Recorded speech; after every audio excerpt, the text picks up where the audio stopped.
As many of you know, FTX has collapsed. It's declared bankruptcy and it's going to be unable to honor its obligations.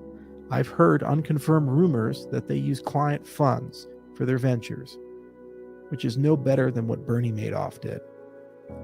We will see as the forensic accountants and government investigations begin tearing apart the legacy of that organization. We'll get a better understanding very quickly about how bad it was and what they did. This is generally what happens when you have regulated businesses that are in a position of trust led by kids who have no experience.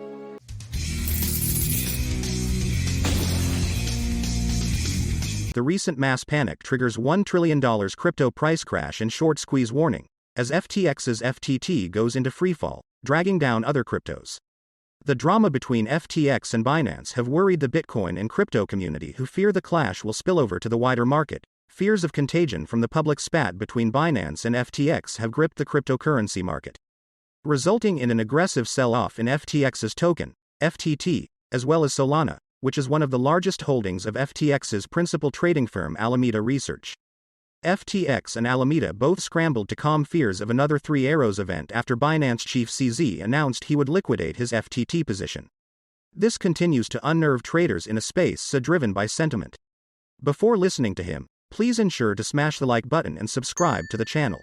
As many of you know, FTX has collapsed. It's declared bankruptcy and it's going to be unable to honor its obligations. It went from a crypto empire that spanned from Solana and Polygon all the way to Masari and everything in between to basically a existential threat to the stability of the cryptocurrency ecosystem in about 48 hours.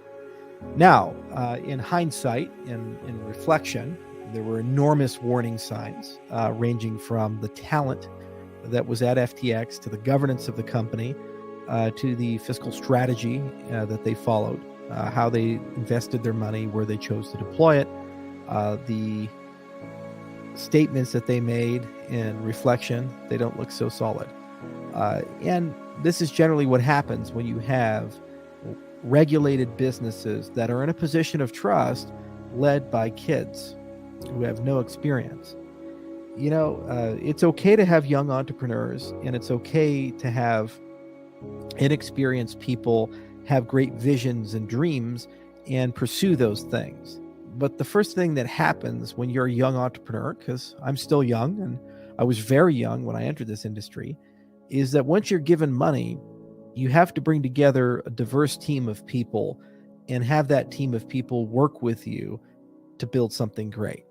If you look at IO, my CFO has over 35 years of experience on Wall Street. He was chief operating officer at Mizuho. He was personally responsible for hundreds of billions of dollars of various commodities and other things at the trading desk he was on and the regulated financial institutions he was at. He's a very experienced guy. General counsel, is a JD MBA, a senior partner at a law firm when we hired him. And went to Wharton, went to many places. He did the Overstock stock offering for crypto, did a lot of stuff, and is one of the domain experts in the merger of traditional law and cryptocurrencies, as well as the regulatory intersection. Within our circle, we have advisors, external, internal, and people that have lifetimes worth of experience on strategy, marketing, operations, and everything in between, who have been accountable for billions of dollars. We're not a regulated business. We're just a cryptocurrency protocol developer.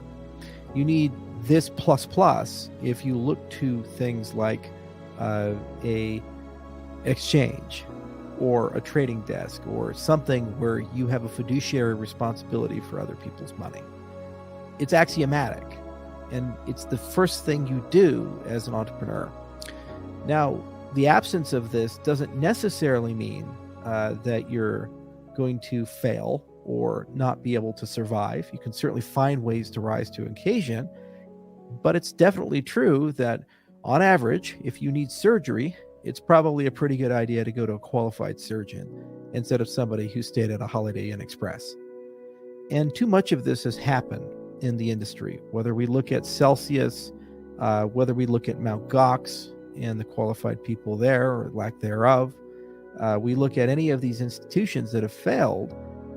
Generally speaking, when you look at it, it's a people, procedure, and process problem as much as it is a flawed business idea. Standards, regulation, and oversight do tend to help from the perspective of forcing you, either through soft power like SROs and memberships, and hard power through explicit regulation, in getting at least to that statement of safety. It is important to point out that this was not an unregulated business, and there's been enormous amounts of discussion about, well, how should cryptocurrency react? Look at the unregulated cryptocurrency. This is frankly a centralized business failing. Bitcoin was not hacked. Ethereum was not hacked. Cardano was not hacked. None of the big chains were hacked. Crypto didn't fail. People failed. People in positions of trust.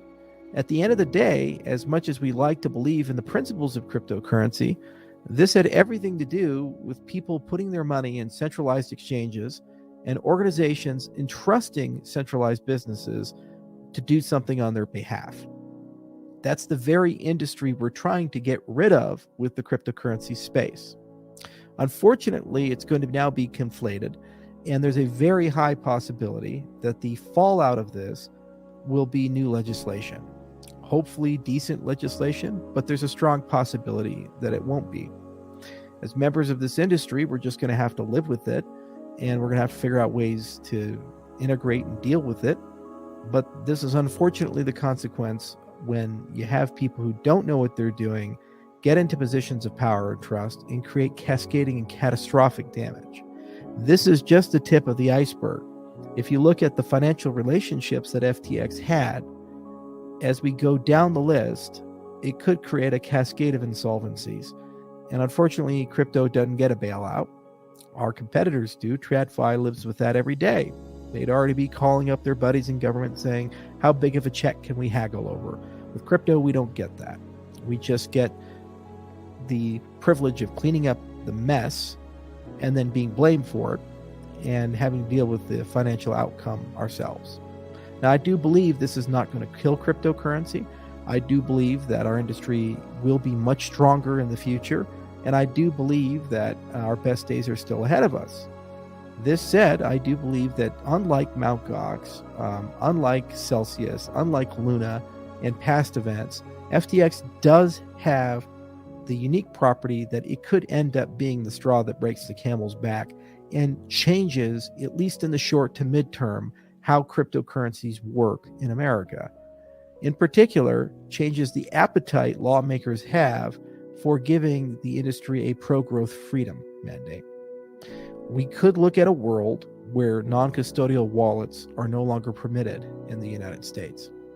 We could look at a world where every cryptocurrency except for Bitcoin is labeled a security and forced to comply with onerous regulations which will rob them of liquidity and not provide any consumer protections or investor protections. If you believe that they do, I will remind you that a huge amount of tech stocks are down 90% this year. And I will remind you that Bernie Madoff ran a regulated entity. So don't believe for a moment that additional regulation, if blindly applied, is going to solve any particular problem for the industry. But now that is a possibility. It is also a possibility that we could see a mass consolidation of the regulated infrastructure in this industry towards the hands of just a few players who will then form an oligarchy, which is not possible to displace and will basically end the American cryptocurrency marketplace as we used to enjoy it. Now, I'm not saying this will happen. I'm saying that the probability of these types of things happening is now greater as a direct result of the failure of FTX. The reason being is that unlike Celsius and Luna, the principals at FTX had a direct relationship with many politicians in Washington, D.C. Already on Twitter, you may have noticed many pictures of politicians, mostly on the left, but some on the right, and Sam Brinkman and his cohorts. He made no small deal out of the fact that he was dumping millions of dollars into elections and into influence and lobbying to try to push through specific legislation. That meant that there are a lot of politicians who now don't want to have that relationship, and as a result will probably try to scrub it by becoming unnecessarily harsh on cryptocurrencies as a predictable reaction. That's why the needle's moved a lot. In addition to the consumer losses that are going to occur, the institutional losses that are going to occur, and potentially the set of cascading failures that can occur.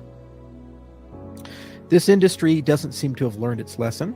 The YouTube podcaster class that mock the Cardanos of the world and talk about how stupid we are and how small our TVL is and these types of things. They continue to be arrogant and petulant. They continue to peddle snake oil advice. They continue to recommend people dump large sums of money into completely unvetted programs and projects. It is what it is. I hope the audiences wise up and realize that maybe their advice has been horrifically bad this year and last year and so forth. More projects continue to get funding without really that much due diligence. And it's very clear that VCs continue to be quite interested in getting involved in these things.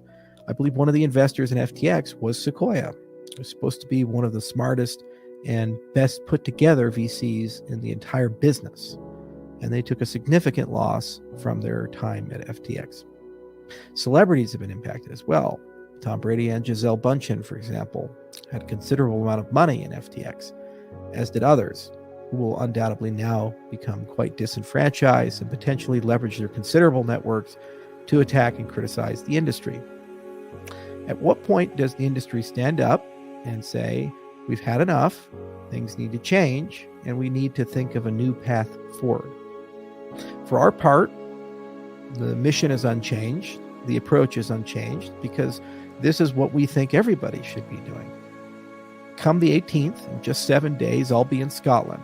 There, we're going to announce the Edinburgh Decentralization Index to begin measuring the decentralization of cryptocurrencies.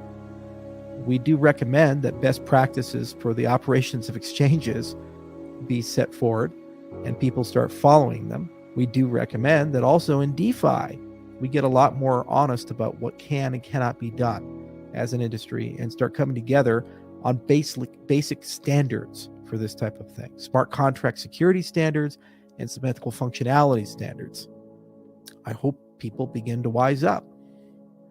I also hope that people understand that nothing is for free in life. You cannot get massive returns and massive yields. They have to come from somebody. Not too long ago, last year, I criticized the big surge of Doge. Not because I had anything against the founders of that project or the people participating in it, but because it so perfectly epitomized the attitude of get rich quick. Every single person I knew who was purchasing that currency was doing so because they had a mistaken belief that they could double, triple, quadruple their money in a matter of days, weeks, or months. And the vast majority of them lost it. That is a mentality which will end the cryptocurrency space if it's preserved and maintained. It has always been the goal to focus on our side of the aisle, use and utility and adoption, and the fact that this really is an industry that can fundamentally transform and change things. There is no other way. If you get hurt in a place like Congo or Burundi, or while skiing in Aspen, and you live in Canada, for your medical records to be seamlessly transmitted while you're unconscious to the doctors trying to take care of you there. Blockchain solved that problem. There is no way that we will be able to rebuild the entire world's supply chains, given that there are many nations, many laws, and such a large global footprint to comply with ESG mandates that are being haggled on by world nations. There is no way that we can ever get to a point where every person is banked. Every person has an identity that they own themselves and has the ability to seamlessly move between one financial system and another without blockchain technology and cryptocurrencies. And you cannot separate the two. If you have blockchains without cryptocurrencies, you have companies. Big multinational companies like the Microsofts and Apples and Googles and transnational bodies like the BIS. I didn't sign up to build Apple's next product line. They can do that themselves. I signed up to build protocols that give everybody freedom and liberty. To remove the token from blockchain technology is to just functionally hand those who already have the means to continue to have, as opposed to doing something different. Protocol economies, resource-based economies, this idea of combining both of them together give everybody freedom, if it's done correctly. The problem is that many people in this industry seem pathologically addicted to taking advantage of people's trust in a better future or desire for a better future in exchange for a quick exit. And FTX is just yet another example of that. I've heard unconfirmed rumors that they use client funds for their ventures, which is no better than what Bernie Madoff did. We will see as the forensic accountants and government investigations begin tearing apart the legacy of that organization. We'll get a better understanding very quickly about how bad it was and what they did.